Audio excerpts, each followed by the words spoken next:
Salut, c'est Seb, on se retrouve aujourd'hui pour la vidéo bilan de mon année 2023 où je vous partage mes bons plans, mes coups de cœur, mes coups durs, mais aussi mes ambitions pour 2024.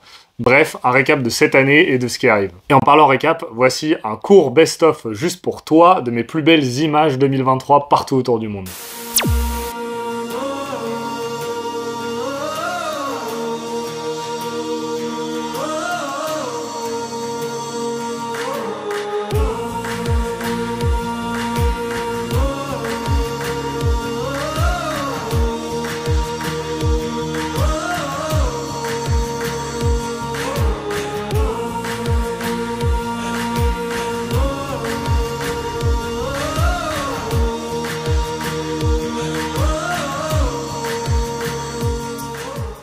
On va tout d'abord parler de YouTube, donc je reprends un peu les chiffres. La première vidéo sur ma chaîne a été faite le 30 juin, donc ça fait maintenant plus de 6 mois que je me suis lancé dans l'aventure YouTube. Et aujourd'hui, on est presque 500 sur la chaîne, donc déjà, je vous remercie pour ça. 6 mois d'existence de chaîne YouTube pour moi, ça représente 15 formats longs et 23 shorts pour plus de 33 000 vues. C'est un petit peu mon côté statistique qui ressort. Maintenant, on va parler de ce qui vous intéresse vraiment. Tout d'abord, mon voyage coup de cœur, et là je me vois pas dire autre chose que l'Islande. L'Islande, c'est un pays que je rêvais de visiter déjà depuis plusieurs années, et quoi de mieux qu'un énorme road trip de 21 jours en 4x4 pour découvrir ce beau pays. En plus de ça, on a eu la chance avec mon pote Virgile de vivre l'éruption volcanique d'un volcan en direct, ce qui n'était pas du tout prévu à la base. Alors moi, j'ai pu m'éclater avec mon nouveau drone et faire des super plans. Au-delà de ça, ce pays a coupé le souffle. Je me souviens pas d'avoir déjà vu une telle diversité de paysages en un seul pays.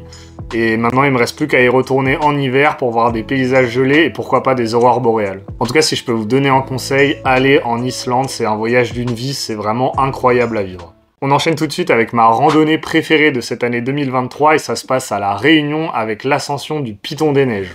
En octobre dernier, je m'envolais pour ma plus grande aventure en solitaire, la traversée de la Réunion à pied. Durant cette grande randonnée de 12 jours où j'ai parcouru plus de 200 km et près de 10 000 mètres de dénivelé positif, il y avait cette fameuse journée où je devais bivouaquer au sommet de l'île, le Piton des Neiges à 3070 mètres d'altitude.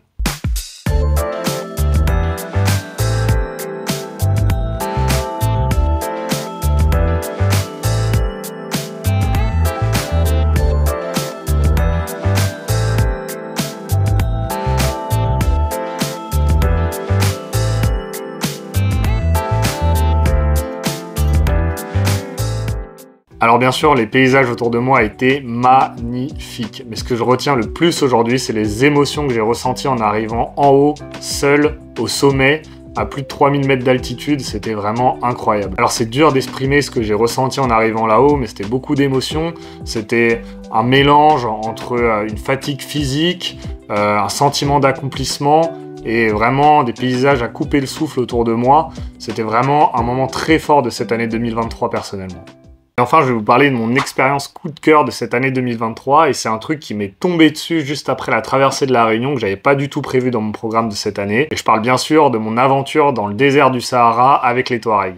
Coupé du monde pendant 10 jours avec mon cousin Gilles et son ami Joël, nous sommes allés à la rencontre de Touaregs afin de trouver d'anciennes peintures rupestres datant de plusieurs milliers d'années en plein milieu du désert du Sahara. Pour moi qui n'étais jamais parti encore dans cette partie du monde, c'était vraiment une expérience incroyable. Découvrir une nouvelle culture, la culture Touareg, leur langue, leur façon de vivre, vraiment c'était fou et en même temps on devait chercher des peintures rupestres un peu à la manière d'Indiana Jones. Vraiment moi je me suis éclaté. On passe maintenant au coup dur de cette année 2023 et franchement si je prends un peu de recul et que je relativise, c'est pas vraiment des coups durs et ça concerne principalement mon drone. Alors en fait il se trouve qu'à la fin de mon séjour en Islande, je retourne voir le volcan qui est en éruption pour la dernière fois et malheureusement en filmant la lave, je fracasse mon drone contre un rocher. Donc j'étais bien dégoûté et en fait juste après dans la foulée je partais en Ardèche et ensuite dans les Pyrénées donc j'ai pas pu faire tous les plans que je voulais malheureusement. Et enfin, deuxième chose concernant mon drone, dans le désert du Sahara en Algérie, il faut savoir que les drones sont formellement interdits. Donc malheureusement, j'ai pas pu faire des plans de dunes ou des plans de haut dans le désert, ce qui aurait rendu vraiment des images incroyables. Allez, maintenant on passe à mes ambitions et à mes projets pour 2024. Alors comme vous en doutez, pour cette année 2024, j'ai plein de projets et tout d'abord niveau randonnée, j'ai 2 projets qui sortent du lot. Après avoir fait le tour du Mont Blanc et la traversée de la Réunion, j'ai un projet qui me trotte en tête déjà depuis quelques années aussi, c'est le GR20 en Corse. Si vous vous intéressez un petit peu à la randonnée, vous savez très bien ce que c'est le GR20, c'est un des GR les plus exigeants d'Europe, il fait 180 km et il traverse toute la Corse. Pour ma part, je compte le faire en juin 2024 avec Virgile, avec qui j'ai déjà fait le tour du Mont Blanc et l'Islande, mais c'est possible qu'il y ait d'autres personnes qui se joignent à nous. Toujours côté rando, il y a un sommet qui m'attire de plus en plus, et plus je me renseigne, plus j'ai envie d'y aller, c'est le sommet de l'Afrique, le Kilimandjaro. Pour ceux d'entre vous qui ne connaissent pas le Kilimandjaro, c'est un volcan qui est aujourd'hui endormi, qui se situe à la frontière entre le Kenya et la Tanzanie, et dont son sommet culmine à plus de 5800 mètres d'altitude. Donc c'est quand même un beau bébé. Et au-delà de faire son ascension, la région où il se trouve, entre le Kenya et la Tanzanie, est entourée de parcs nationaux, avec des paysages et une faune et une flore qui est vraiment très impressionnante, donc ça donne encore plus envie d'y aller.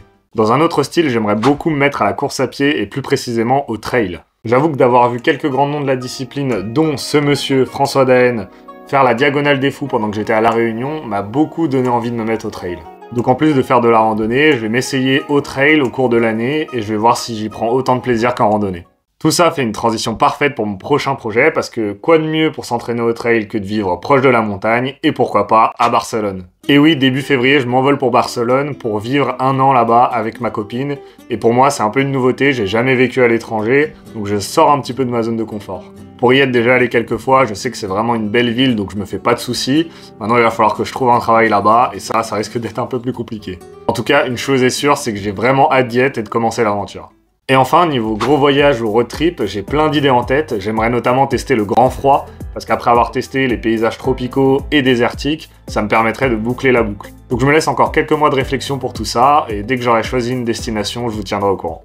Merci d'avoir regardé cette vidéo, tu peux retrouver toutes ces aventures sur ma chaîne. En attendant, je te mets ma petite sélection ici, n'hésite pas à laisser un petit like, et puis je te souhaite une bonne année 2024, plein de beaux projets et de voyages. Allez, ciao ciao!